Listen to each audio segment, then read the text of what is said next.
Bangladesh shipping corporation BSc চীন থেকে কিনছে আরও দুটি বাণিজ্যিক জাহাজ। বিএসসি কর্তৃপক্ষ জানিয়েছে জাহাজ বুঝে পাওয়ার আগে ৩ মাসের জন্য ভাড়া হয়ে গেছে ওই দুটি জাহাজ। বাংলার প্রগতি এবং বাংলা নবযাত্রা নামের জাহাজ দুটির একটি আজ বুঝে নেওয়া হবে, বাকিটা পাওয়া যাবে ডিসেম্বরে। সাইফুল ইসলাম শিল্পীর তথ্যছবিতে বিস্তারিত। বাংলাদেশ শিপিং কর্পোরেশন বিএসসির বহরে যুক্ত হচ্ছে চীন থেকে কেনা দুটি বাণিজ্যিক জাহাজ, বাংলার প্রগতি ও বাংলার নবযাত্রা। চীনের জিংজিয়াং প্রদেশের জাহাজ নির্মাতা প্রতিষ্ঠান নানইয়াংয়ের ইয়ার্ডে চলছে বিএসসির নবনির্মিত দুটি জাহাজের শেষ পর্যায়ের ট্রায়াল। বিএসসি জানায় ২০ অক্টোবর লন্ডনে আনুষ্ঠানিকভাবে জাহাজ দুটির বাই পেপার হস্তান্তর হয়েছে। সব ধরনের প্রশাসনিক ও কারিগরি আনুষ্ঠানিকতা শেষে ২৩ অক্টোবর বাংলার প্রগতি জাহাজটি আনুষ্ঠানিকভাবে বিএসসির বহরে যুক্ত হবে। পরে চলতি মাসের শেষ সপ্তাহেই জাহাজটি প্রতিদিন ২০,০০০ মার্কিন ডলার হারে বাণিজ্যিক কার্যক্রমে অংশ নেবে। ২২ কোটি টাকায় ৩ মাসের জন্য ভাড়া হয়ে গেছে বাংলার প্রগতি।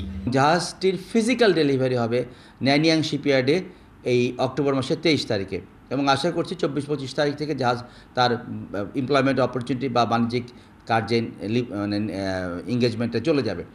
আর সেকেন্ড জাহাজটা ডেলিভারি ডেট এখন পর্যন্ত যেটা আছে ডিসেম্বর মাসের ফার্স্ট উইকে যখনই আমাদের ডেলিভারি করবে তার ১-২ দিনের মধ্যে এটাও বাণিজ্যিক ডিপ্লয়মেন্টে চলে যাবে। একসময় শিপিং কর্পোরেশনের বহরে ৩৮টি জাহাজ ছিল।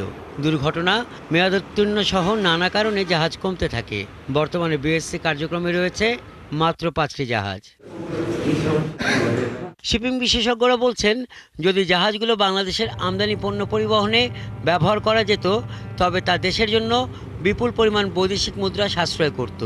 যদি এমন অনেক কার্গো বাংলাদেশে আসে যার আপনার চার্টার ভ্যালু এখন যে 20,000 যদি হয় একটা তার চেয়েও বেশি আমরা বাইরে থেকে একটা হায়ার করে যে কার্গো আমরা আনবো তার যে ফ্রেট হবে হয়তো বা সেটা নর্মাল আমরা যে ফ্রেটটা বিএসসি পাচ্ছে তার চাইতে বেশি ফ্রেট দিয়ে জাহাজ কার্গোগুলি আনতে হচ্ছে।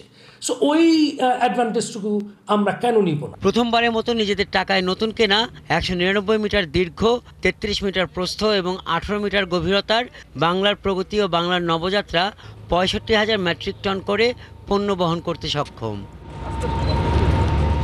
হাসান আহমেদ, ৭১।